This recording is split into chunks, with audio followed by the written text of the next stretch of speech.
Okay, call me old school, but I love reading magazines still. Like ones you can actually hold on to. And I especially love it because there's always some recipes in there. And I pulled this out. This is from fall of 2022 from Magnolia magazine. And it is for a pumpkin crunch dump cake. And I have held on to it saying I'm gonna make it, and this is the year. So let's make it together and see how it turns out. I have in here some pureed pumpkin, just a can. We're gonna add sugar. This is a can of evaporated milk, not condensed. We have 4 eggs, a pinch of salt, a little bit of cinnamon. This recipe called for, what did it call for? Cardamom. I didn't have any cardamom, I'm using cinnamon. And then just a white box cake mix. Okay, let's give it a stir. All mixed up, and I'm gonna pour it into a spray pan. Now normally I would use a nicer pan than this, but I'm gonna freeze this because we're trying to get a jump on the holidays.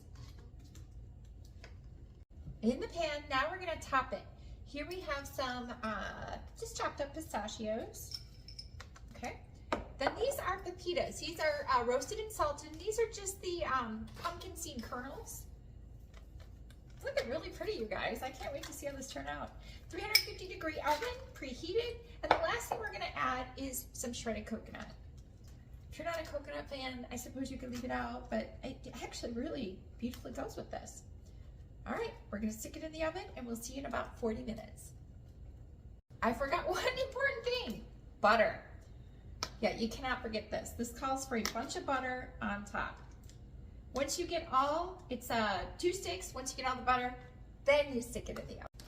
The cake is done, and I will tell you, it took about 10 minutes longer to cook than the recipe said, but again, people's ovens are different. But it didn't quite turn out like the picture. I want you to see what the picture looks like. Okay, can you see that? Okay, so I thought this might happen, but basically all that stuff just sunk in. Can you see that?